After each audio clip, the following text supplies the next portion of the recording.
We are pleased to have as our graduation speaker this afternoon the Director of International Student and Scholar Services for the University of Houston, Anita Gaines.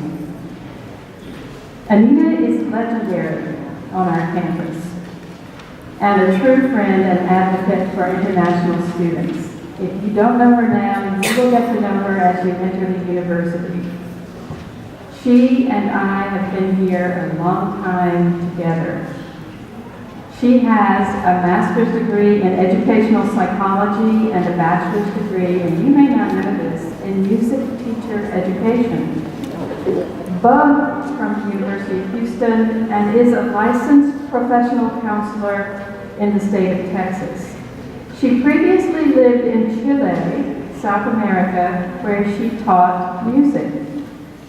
Ms. Gaines is a past recipient of the Staff Excellence Award of the University of Houston. She has been active in international education throughout her career, on state, regional, national levels, in organizations including NAFSA, the Association of International Educators, and in 2011, Ms. Gaines was the recipient of a very prestigious NAFSA National Award, the Homer Higby Award for Distinguished Service.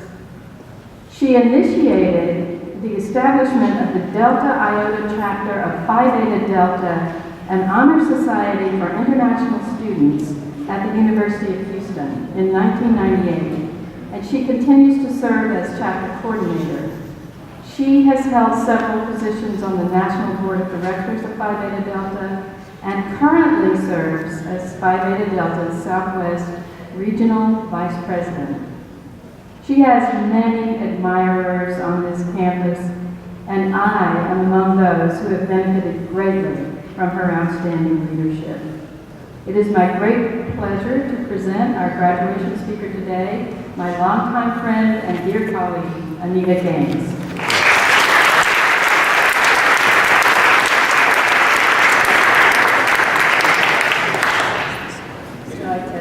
It's an honor to be here today, to all the faculty and staff of the Language and Culture Center. The Language and Culture Center is an outstanding institution, as you all know, and the faculty and staff of the Language and Culture Center are excellent. So you all have chosen well, and I congratulate you all, and thank you so much for the opportunity to be here today. I too, as Joy said, was a student at the University of Houston in the 70s. And I came from a very small town near Houston. So it was a giant leap for me to move from a small town to the city of Houston. And so even though I am a native Texan, I still experienced a great deal of culture shock when I came to Houston and to the University of Houston. So I say to you, even though you're from other countries, even Americans experience culture shock when we move from one situation to another. But even in my small town, I always wanted to work in an international setting. But I had no idea how that could ever come about. It wasn't even something I could imagine. But I did enjoy music, and I had the opportunity to study music. And so at the University of Houston, I was a music teacher education major with emphasis in piano and voice. So, I really appreciated the LCC singers, and it just brings back great memories for me. And also, the LCC singers sang at the International Education Week last month and did an outstanding job. So thank you all so much for that. I'm very impressed with what they're doing in the city of Houston. So I think about my experience at the University of Houston, and when I talk to international students and scholars, we talk to them about culture shock. And we talk about an acronym called ADAPT. ADAPT. The letter A is approach this new adventure, or this new experience as an adventure. The D of ADAPT, do not live in denial. Because, there are changes that you're going through, and we experience those changes. The A is accept differences. We know that there are many differences. And the P from ADAPT is practice humor. And we really emphasize that because laughing at ourselves is we need to do that just to know, this is an experience and we'll get through it. And then the T from ADAPT means take time for renewal. We know how very busy you get as students, but it's so important to take time to renew yourself and to regain your energy. So maybe you can remember that acronym ADAPT when you go throughout your time at the University of Houston if you decide to stay here or wherever you may go. So I too approach my time at the University of Houston as an adventure. And with time, the University of Houston became my home away from home.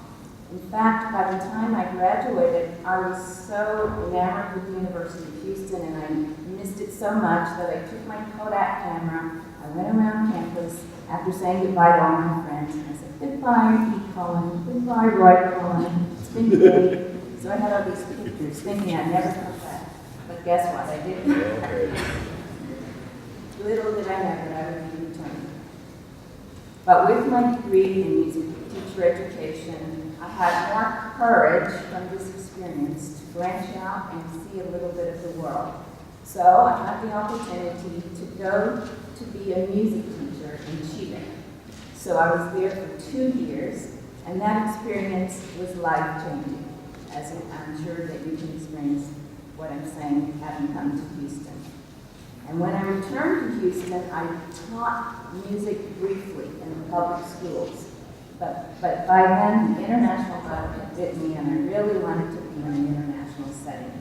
So I came back to the University of Houston and reconnected with someone I knew, Dr. Jack Burke, who is my predecessor, International Student Director. And I said, what can I do? I really want to work with international students. He told me that I should get some higher education in a related field and get some experience. And I did exactly what he said, and I got my master's degree in educational psychology so that I could help, so I could be a good listener and learn how to help. And I got the experience, and so I was able to work in that office until now in different positions, and I became the director in 1994. And I tell you about this background of mine to encourage you to continue seeking your dreams in the same way that my interest in working with international students came about in a very indirect way. You may also find that in order to realize your dreams, you may also go about it in an indirect way. We never know how the decisions we make will have an impact on our lives. The decisions about what school to attend, what to major in sometimes, we ultimately do something very different than the way we started, just as I am doing. But I appreciate the experience I got as a music teacher, because if I had not had the opportunity to study and actually to live abroad, I would not have appreciated so much how it is to go from one country to another and to learn another language, just as you had to do. So my experience has taught me a great deal. Nothing is wasted. Nothing is wasted. And as I shared earlier about the acronym ADAPT, these things can help you as well to have a balanced life. We need to take care of ourselves physically, socially, mentally, and spiritually. These things help us to maintain the fire within that keeps us driving towards the goal that we want to achieve. As you continue your education and career plans, I encourage you to stay connected to your vision for what is important, to what gives you meaning in your life, and to what you want to be and do in your life. The challenge is that there will always be demands on your time, and you're going to have to decide what is important. You're going to always have to set your priorities and stay with those priorities. I've been reading a book by Stephen Covey. He's the author of Seven Habits of Highly Effective People. And he wrote another book called First Things First.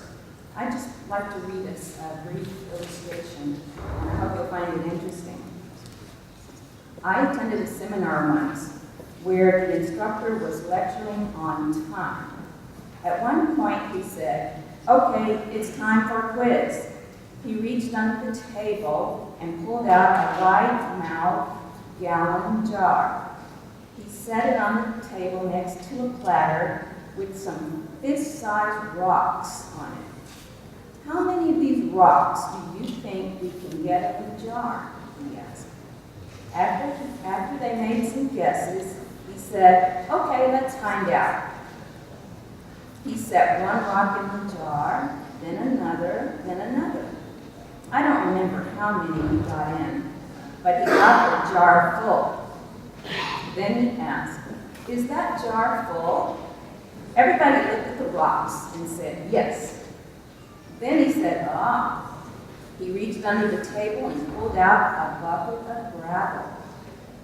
Then he dumped some gravel in and shook the jar, and the gravel went in all the little spaces left by the big rocks. Then he grinned and said once more, is the jar full? By this time, we were on to him. They said, probably not. Good, he replied. And he reached under the table and brought out a bucket of sand. He started dumping the sand in, and it went in all the little spaces left by the rocks and the gravel. Once more he looked at us and said, is the jar full? No.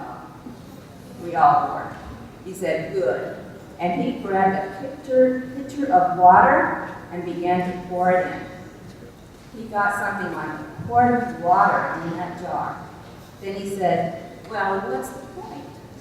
Somebody said, well, there are lots of gaps, and if you really work at it, you can always fit more into your life. No, that's not the point. The point is this. If you hadn't put these big rocks in first, would you ever have gotten any of them in? And with this, the more is better paradigm, we're always trying to fit more activities into our time, but what it does is, but what does it matter how much we do if what we're going to do, if what we want matters most and we're not able to accomplish it. What I'm trying to say is our priorities should direct us and be sure to make those first things first in our life. So as I conclude, I want to encourage you to stay focused, keep your priorities straight, and I know that you'll have great success in your life. Congratulations to all of you, and thank you very much.